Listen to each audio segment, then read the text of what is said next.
Hey guys, so welcome back to one more interesting session. And in this session, we're gonna talk about the market crash. And this session gonna be very much interesting for you, and I can guarantee you that. तो बहुत ही practical scenario से हम समझने की कोशिश करेंगे कि market crash हो रही है तो क्यों हो रही है, क्या ये क्रैश है या बस एक करेक्शन है. So that we're gonna try to understand.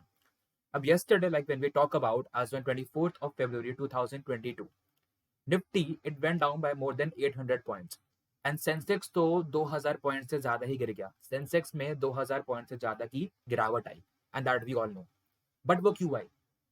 One reason जिसकी बात सब कर रहे हैं, the Russia Ukraine crisis. But is the Russia Ukraine crisis the only reason for that? क्या कोई और रीजन भी हैं जो इस करेक्शन को या इस क्रैश को बोल रहे हैं कि मार्केट और नीचे जाए? एंड ये क्यों हो रहा है? सो पर्टिकुलरली हम पहले बात कर लेते हैं ये हो क्यों रहा है. जब हम ये जान लेंगे ये हो क्यों रहा है, फिर इसके बाद हम जानेंगे कि हमें करना क्या है. Right. So firstly it's important to analyse the present situation and on the basis of this present situation we can analyse the future. कि अपने स्टॉक्स के साथ हम करें क्या सारा पोर्टफोलियो बेच दें या this is the time to buy. Because everyone says कि buy and dips, because like when the market is correcting, buy and dips and sell high. Buy when the market is red so that you people can enjoy the green. Right. So first reason अगर हम बात करें, ये सबको पता है, the Russia Ukraine crisis. Russia has started to invade Ukraine and वो चाहता है कि यूक्रेन का पार्ट उसका बन जाए. Because in Ukraine basically the thing is Ukraine it wants to become a part of NATO, the North American treaty. Okay. So basically if Ukraine becomes a part of NATO and all the countries who are a part of NATO, उन countries पे अगर कोई भी attack कर देता है, NATO में जो कंट्रीज हैं इसमें you have USA, you have the other European countries as well.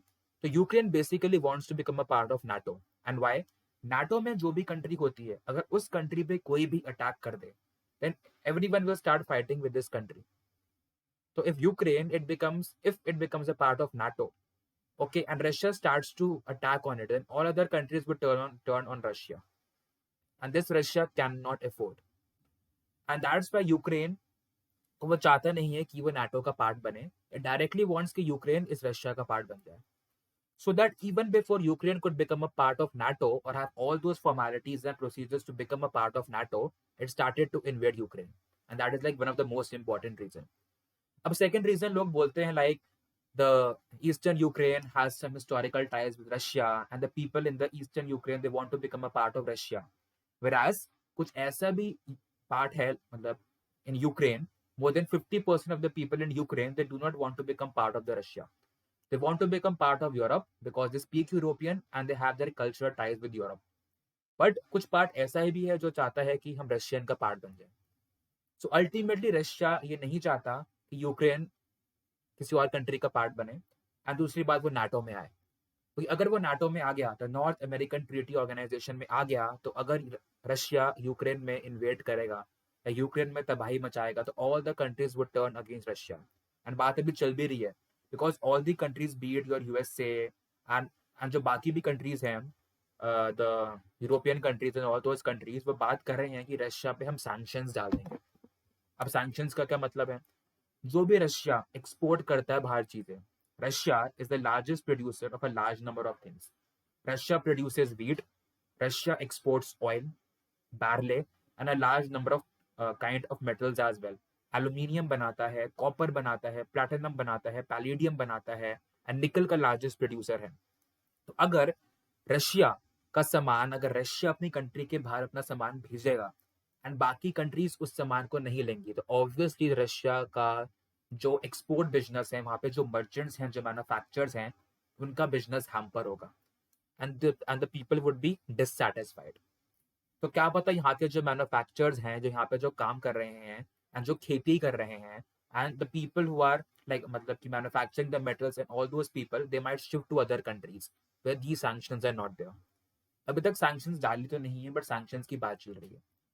And ultimately, when these sanctions are imposed, neither Russia would be able to export commodities outside Russia, neither people would be exporting their commodities to Russia. So that can further hamper the global trade as well. And जब global trade hamper होगी, as we can see recently in the case of the oil prices as well, it crossed 100 barrels, $100 per barrel cross कर गया था, 101.50 पे आ गया था अगर मैं बोलूँ एग्जैक्ट तो. And what is the major reason for that? Scarcity हो रही है, बिकॉज ऑयल जा ही नहीं पा रहा है, because a large number of pipelines are being laid down in Ukraine. Russia अपना oil sends to Ukraine because Ukraine में पाइपलाइंस लेड डाउन है. एंड अभी मतलब कि रिसेंटली क्या था कि जर्मनी में भी like they wanted oil and pipelines will go from Ukraine. अब यूक्रेन में तो there is like the war like situation and तबाही मच रही है मतलब कि ये सब चीजें हो रही हैं, राइट? तो ऑयल जा ही नहीं पा रहा है because the route is to Ukraine. A large number of metals, even wheat, even barley, the route is to Ukraine, right? And ultimately, the Ukraine is paid a lot for that. Ukraine is paid a lot for that to transport all these materials, be it your oil, your metals, your wheat, barley, कुछ भी. So ultimately, जो पैसा Russia Ukraine को देता है कि आप मतलब कि ट्रांसपोर्टेशन में लाइक हमको हेल्प करो, जो चीजें हम बना रहे हैं, जो चीजें आप बना रहे हो, उसकी ट्रांसपोर्टेशन में आप हमको हेल्प करो. तो जो पैसा रशिया देता है यूक्रेन को, Ukraine uses that money to train itself and be stronger in terms of the military power. So ultimately, we can say that Russia is training Ukraine or giving money to Ukraine to be like more powerful against it. And जितना पैसा वो Russia like Ukraine को देता है, it comprises 4% of the Russia's GDP, and that we need to know. तो तो तो ये सारी बातें जो मैंने बोली है तो मतलब कि बात की बातें हैं, but ultimately the trade is getting hampered. And जब ये कमोडिटीज, चाहे ऑयल हुआ, चाहे मेटल्स हुए, चाहे व्हीट हुआ, चाहे एग्री कमोडिटीज हुई, चाहे नॉन एग्री कमोडिटीज हुई, अगर ये मार्केट में आएंगी ही नहीं, because Russia accounts for 40% for like most of the commodities in the global export rate. अगर वो मार्केट में होंगी ही नहीं तो scarcity would be created, but the demand is continuously rising and the supply won't be there. So that would further create structural inflation. And structural inflation क्या होती है? When we talk about structural inflation, it means कि demand तो बढ़ रही है, but supply है ही नहीं. And that will result in inflation. And that is a major concern where the prices of the commodities are rising. And people who have these commodities in their portfolio are happy. And the people who do not have commodities, उनका portfolio is in red. डूबता जा रहा है, right? The second reason that we need to know is the ABG shipyard. सिर्फ Russia Ukraine ही reason नहीं है इस क्राइसिस का, because the market started to correct even before this Russia and Ukraine crisis. जो करेक्शन था वो पहले से ही हो गया था, ठीक है? इस रशिया यूक्रेन के क्राइसिस अगर आगे जाके और बढ़ा एंड वर्ल्ड वॉर 3 जैसा कोई सिनारियो आया तो maybe the market can go down even more, because ultimately all the trades would be hampered. But जो मार्केट का करेक्शन था, it started before this crisis. ABG shipyard नाम की कंपनी है that undertakes the process of repairing ships and all those stuff. ठीक है, मतलब कि शिप्स को ठीक करने का काम करती है. और मान लो कि कोई भी मतलब कि मेंटेनेंस का काम है एंड रिपेयर्स का काम है, सो that is the task of ABG shipyard. This company is involve into a scam. बैंकों का पैसा लेके बैठी है कंपनी. और अगर मैं टोटल अमाउंट एग्जैक्ट बोलूं, वो जितने अमाउंट का पैसा लेके बैठी है, that's more than 22,842 crore. 22,842 crore पैसा लेके बैठी है. One of the largest scam, सबसे लार्जेस्ट स्कैम इसने करा है एबीजी शिपयार्ड लिमिटेड ने. बैंकों का पैसा खा के बैठी है.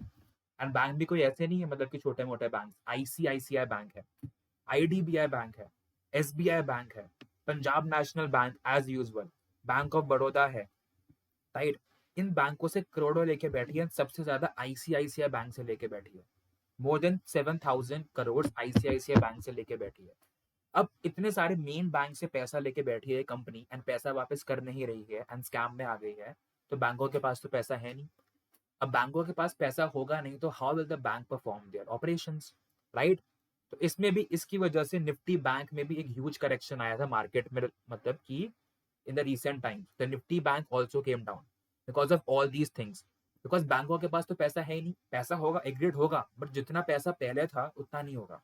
बिकॉज एबीजी शिपयार्ड तो मोर देन 22,000 करोड़ तो बैंकों का लेके बैठी है, राइट?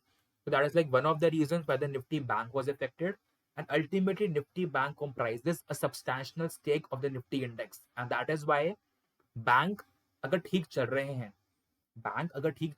बैंक में अगर ग्रोथ हो रही है एंड शेयर प्राइस बढ़ रहा है, तो Nifty index can be maintained up to a certain extent.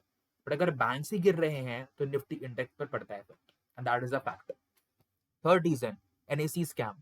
अब बोलोगे like you might be hearing about the guru, the विश्व, हिमालयन गुरु, एंड ये सब बात चल रही है because of former MD and CEO of NSE like who resigned, Miss Chitra Ramakrishna.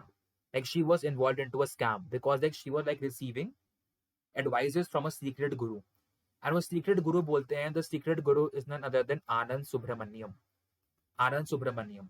Because like he was a person who was working into some other company like before joining the National Stock Exchange, and इस बंदे की salary बहुत ही कम थी इनकी salary. But when once he joined the NSE, his salary became more than 400 crores per year. And बहुत benefits इनको मिल रहे थे. He had to come to office for just 3 days in a week. जिन लोगों को salary इनसे भी कम मिलती है, इनसे भी ज्यादा मिलती है, वो 5-5 दिन और 6-6 दिन आके काम करते हैं ऑफिस में. But this person was coming to office 3 days a week and 4 days a week. And that guru, like which no one knows, he's a suspicious guru. He used to message Chitra Ramakrishna, like you have to increase the salary of this person. You have to give them like this increment. You have to structure his position in such a way that no one questions him कि office में बस 3 दिन क्यों आ रहा है, या मतलब कि काम क्यों नहीं कर रहा है. And this person had no finance background as well, right? And this guru, like this mysterious guru, people are thinking it's just a claim. Okay, अभी तक के सामने नहीं आया कि ये गुरु था कौन. लोग बोल रहे हैं that he is the same person as Anand Subramaniam. That like he was the person who used to guide Chitra, like Chitra Ramakrishna, कि आपको क्या करना है एंड क्या नहीं करना है, आपको क्या पहनना है, आपके ऊपर कौन सा शॉल सूट कर रहा है, आपके ऊपर कौन सी साड़ी सूट कर रही है, आपको क्या खाना है, आपको कब कहाँ जाना है, आपको डांस करना चाहिए, आपको सिंगिंग करनी चाहिए. Literally this guru was telling her like to that person, and वो बात मान भी रही थी. Now people have started to claim that this person is the same one, and recently on 25th of February 2022 this person has been arrested by CBI and बात चल रही है. Also एक यहाँ पे एक co-allocation का भी प्रॉब्लम आया था. co-allocation, ठीक है. What exactly do we mean by co-allocation? अब co-allocation में बेसिकली क्या होता है, I'll just like remove all this. तो co-allocation में बेसिकली क्या है, like you have the servers in NSC, like you have servers in NSC, and servers are nothing but your big computers. तो मान लो like A and B is the server and C is the backend server, and यहाँ पर एक broker का server है, ठीक है. तो जो broker का server है ना, it tends to be like too far away from the NSC server, ठीक है. तो ट्रांजैक्शंस को जाने में थोड़ा, मतलब कि ट्रांजैक्शंस को देखने में एंड वैलिडेट करने में थोड़ा टाइम लग जाता है. तो अब इन्होंने क्या बोला कि ब्रोकर के सर्वर को बोला कि हम इसको अपने पास ले आते हैं. तो like instead of like this far position it came like closer to this, ठीक है. But this broker server was also connected to the backend server. इस सर्वर के पास तो ले ही आए, but this broker server was also connected to the backend server, right. जो बैकएंड सर्वर जो अल्टीमेटली मतलब कि सपोर्ट प्रोवाइड कर रहा है. अब इस चक्कर में क्या हुआ, लोगों को मार्केट की प्रायर इंफॉर्मेशन मिलने लगी, मार्केट की प्रायर इंफॉर्मेशन मिलने लगी. अब मुझे एक चीज बताओ, अगर किसी को मार्केट की 30 सेकेंड्स टू 1 मिनट की प्रायर इंफॉर्मेशन मिल जाए, so won't that person benefit? And जो लोग शॉर्ट टर्म ट्रेडिंग करते हैं, स्कैल्पिंग करते हैं या स्विंग ट्रेडिंग करते हैं, वो तो सेकंड्स पे खेलते हैं और मिनटों पे खेलते हैं. अगर उनको 30 सेकंड्स पहले की इंफॉर्मेशन मिल जाए, सोच लो भाई कितना मुनाफा होगा वो लोगों का. तो ये भी एक चीज हुई है. Between 2010 to 2015 a large amount of people had made करोड़ों का प्रॉफिट, एंड करोड़ों का प्रॉफिट कमाया है बिटवीन 2010 to 2015 में.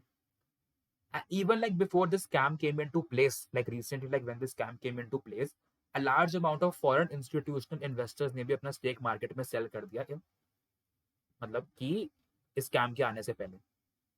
तो ये माइंड में ना मतलब ट्रिगर करता है कि पहली बात लोगों के पास 30 सेकंड्स पहले की इन्फॉर्मेशन कैसे आई, एंड दूसरी बात ये स्कैम के डिक्लेयर होने से पहले कुछ, I'm not saying that all the foreign institutional investors sold their stake in the market. A few of them.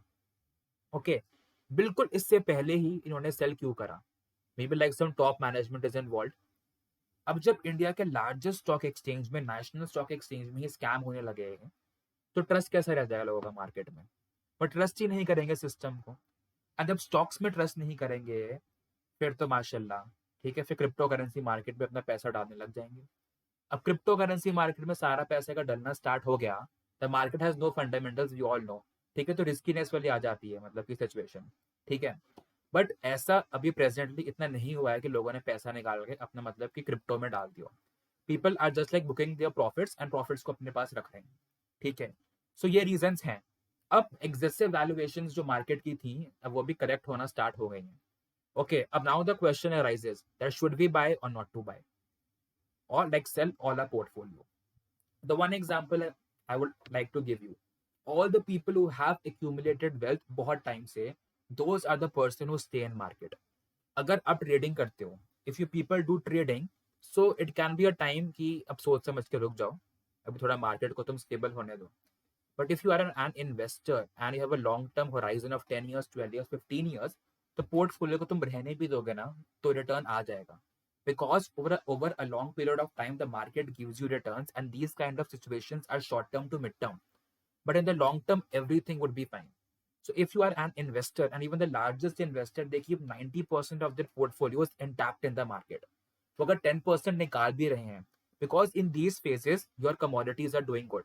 अगर मैं बात करूं गोल्ड की, तो gold is the best asset class in this scenario, because again gold is a hedge against inflation, and in these calamities, be it a recession or a COVID-19 pandemic or in these like geopolitical tensions, gold का price बढ़ता जा रहा है, because gold is a safe haven as we call it.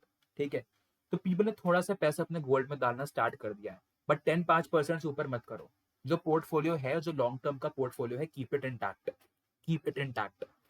Okay, अगर आपने वो अपना portfolio बनाया है, अपने शेयर्स खरीदे हैं फॉर लॉन्ग टर्म इन्वेस्टिंग, ठीक है, चाहे म्यूचुअल फंड भी चूज करा है, तो कुछ सोच के ही करा होगा ना.